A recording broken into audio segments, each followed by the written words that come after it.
So next is sewing the front to the back.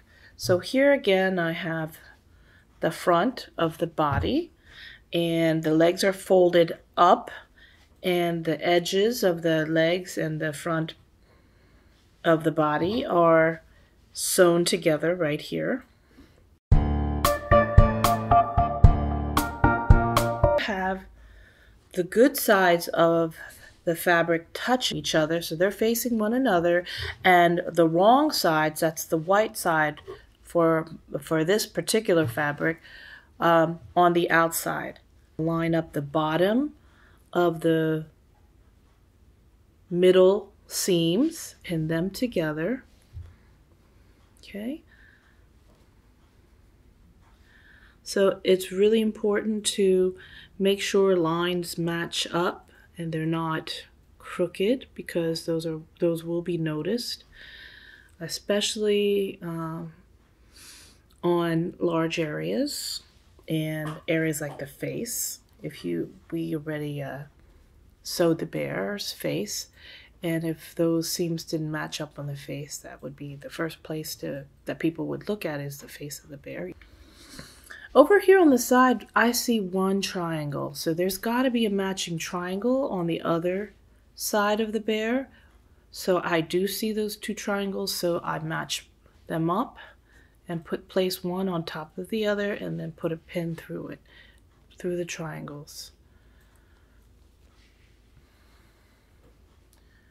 And then just continue pinning all the way around. So basically this bear is going to look like an inside-out punching bag with the legs stuffed in the middle. Right here where the legs are, there is going to be 4 layers of fabric that needs to be sewn through. So it's going to be a little bit tough to sew that area when you come to it, because there's a lot more layers, especially if you have a fabric that is furry or has a pile. That's what they call a furry fabric that has pile. Okay, just concern yourself with lining up the edges. The edges are most important, to line up the edges of your fabric. The edges, put the 2 edges together, just on the outside edge meeting the other outside edge of the other side of the bear.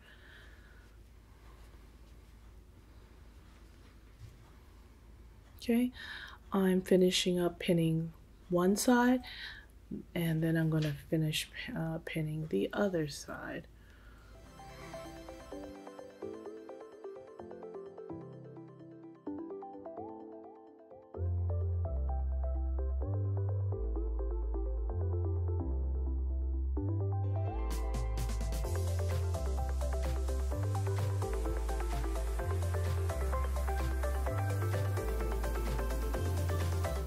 Okay, now I'm done pinning, and you can see how the pins are going all the way around the edge. The front is flatter and the back is a little bit more three-dimensional because of those little dart seams that have shaped the bottom of the bear. So you could kind of see how this little bear could sit on this little bottom part right here. So now the pins are going all the way around, all the seams are matched up, and I'm going to sew with a back stitch all the way around, but leave the neck hole open. So do not close up the neck hole. And then we're going to turn the whole thing right side out, and what you should have is just the body back and front with the legs hanging down.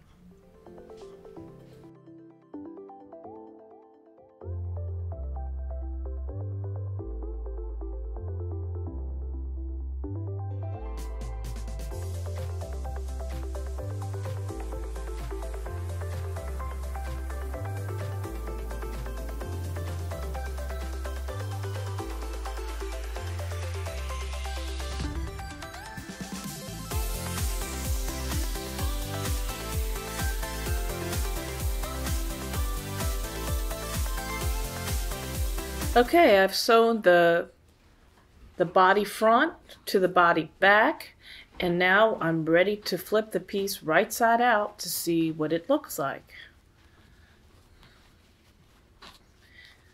And flipping the body right side out will also get it ready for the next step, which is sewing and attaching the arms. So now you have the head made and you have the body and everything. Look, this is the front of the body, and you can see the toes are pointing forward like this. See, the little toes are in the front right here. And the back of the body has these two little darts and the hole in the middle of the back. Pay careful attention to the top of the leg. Make sure that you have stitched below the basting stitches so that you can't see the basting stitches, and I don't. I went a little bit deeper when I sewed around the legs. When I went to attach the back and front of the body together, I went in a little deeper so that it would cover over the basting stitches that I used to hold the legs on to the front of the body. So it just in general, everything's kind of lined up pretty well.